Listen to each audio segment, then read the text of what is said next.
आपने हमें पलकों पर बिठाया, नूर मांगा तो आफताब ला कर दिया। आपने न सिर्फ हमें बेगम खास का ओहदा दिया, बल्कि अपना खास दोस्त बनाकर रखा। शुक्रिया उन तमाम यादों के लिए जो जो आपसे जुड़ी हुई हैं।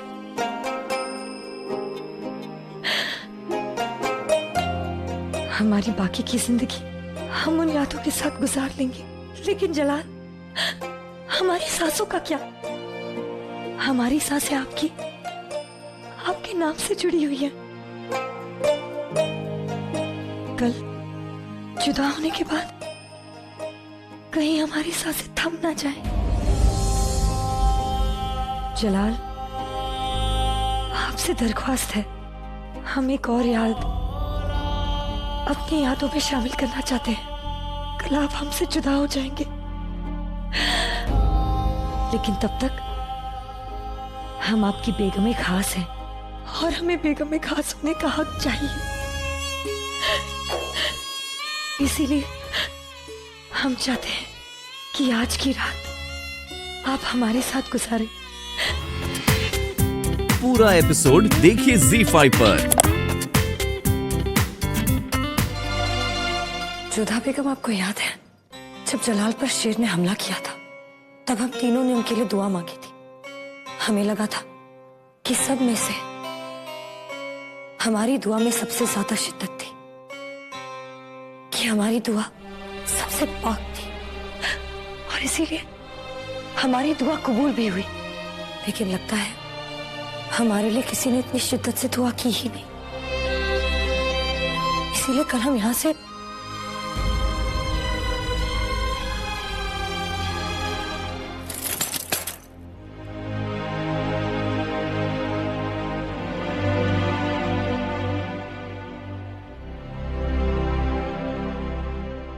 इसमें हमारी मलिकाए खास की मोहर है। आज के बाद आप इसे इस्तेमाल करेंगी सलीमा बेगम। सलीमा बेगम, हम जोधा बेगम से अकेले में कुछ बात करना चाहते हैं।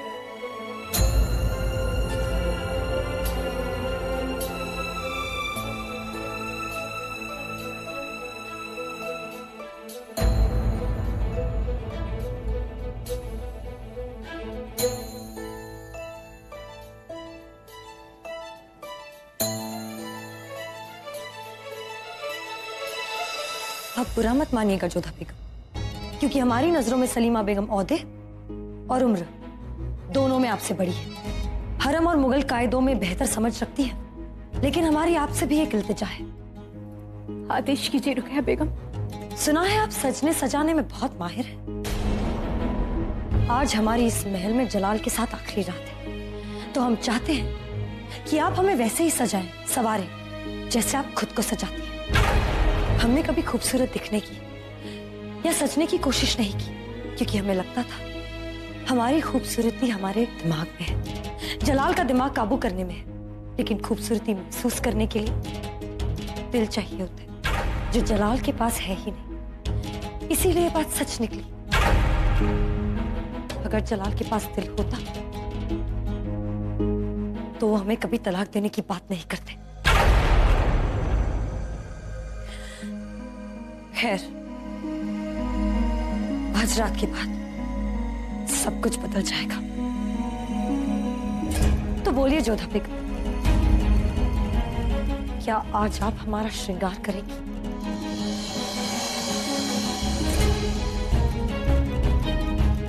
आप सोच रही होंगी ना कि हम आपसे ऐसा करने को क्यों कह रहे हैं,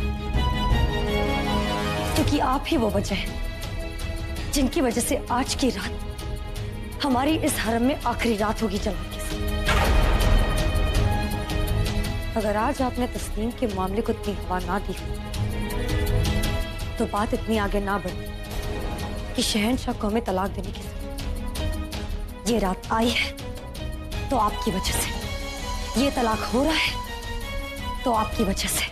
नहीं रुकैया बेगम, हम कभी नहीं चाहते थे कि आपके और शहंशाह के बीच में संबंध विच्छेद हो। झूठ बोलती है। हकीकत तो ये है कि ये आपकी चाहत थी आप हमारी जगह और ओहदा लेना चाहती थी। अब आंसू बहाकर खुद को मासूम साबित करने की कोशिश मत कीजिए। हमें सजाने की तैयारियां कीजिए हमारे खाविंद के साथ। आज हमारी आखिरी रात की।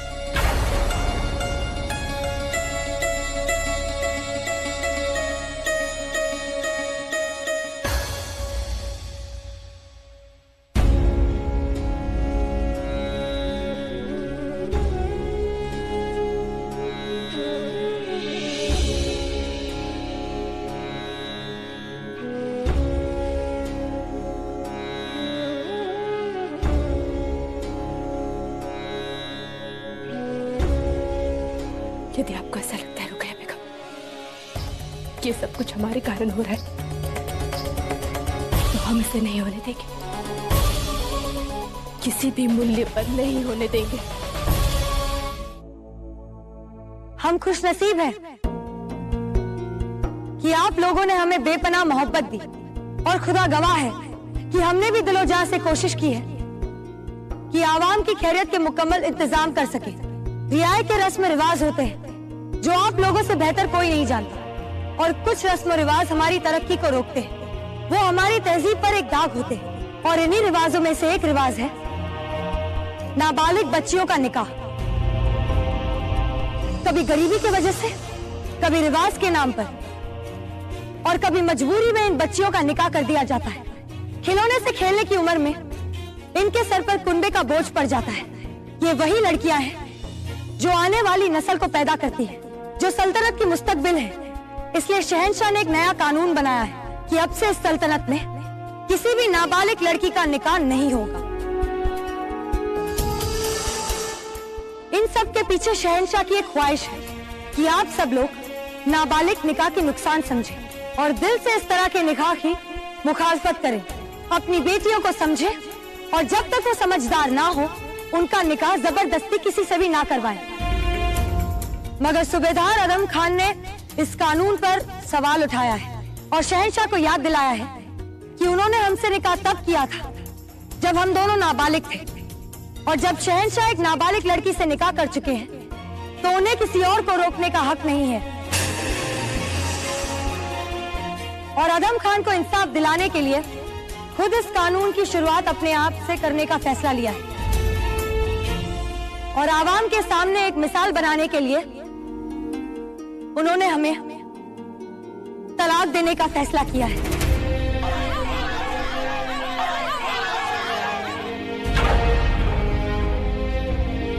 और शहंशाह की ख्वाहिश को इज्जत देते हुए कल हम तमाम मौलवी, हजरत साहब, काजी साहब और रिश्तेदारों के सामने शहंशाह से तलाक लेने जा रहे हैं। और हमारी आप लोगों से यही इल्तिजा है कि आप शहंशाह की इस मिसाल को इज्जत दें। हम फिर से आप सब लोगों का शुक्रिया अदा करना चाहते हैं कि आप लोगों ने हमें मलिकाए बेगम के तौर पर इज्जत और मोहब्बत से नवाजा। खुदा हाफिज। देख लिया जलाल, तुम्हारे एक कानून ने क्या गजब ढा दिया है। तुम्हारे एक फैसले से कितने खानदान, कितने कुनबे टूट जाएंगे, ये सोच लिया होता। कितनी औरतों की, कितने बच्चों की हाय लगेगी। आज आवाम दरवाजे तक पहुंच गई है और कल महल के अंदर दाखिल हो सकती है। गुस्ताखी माफ हुजूर, मगर हालात अब काबू से बाहर होते जा रहे हैं। आपका हुक्म हो तो अवाम को खदेड़ने के लिए फौज की एक टुकड़ी भेज दी जाए। क्या और कोई रास्ता है साहब? एक ही रास्ता है हुजूर, आपको अवाम से मुखातिब होना होगा। नहीं शमशुद्दीन साहब, हम इसकी इजाजत नहीं देंगे। नहीं, आवाम ने गुस्से में आकर जलाल को कुछ चोट पहुंचा दी तो? ऐसी जुर्रत नहीं करेंगे वो, उन्हें सिर्फ आदम चाहिए। ये भ्रम है। बड़ी मियां, आपको क्या हुआ? आइए बैठिए। नहीं, हम ठीक है जलाल। जनता अपना आपा खो बैठी, वो किसी पर भी पथराव कर सकती है, इसलिए इन्हें इतनी गहरी चोट लगी है। इतनी जरूरत उन्होंने हमारी बड़ी मियां को पत्थर मारा। पूरा एपिसोड देखिए ZEE5 पर।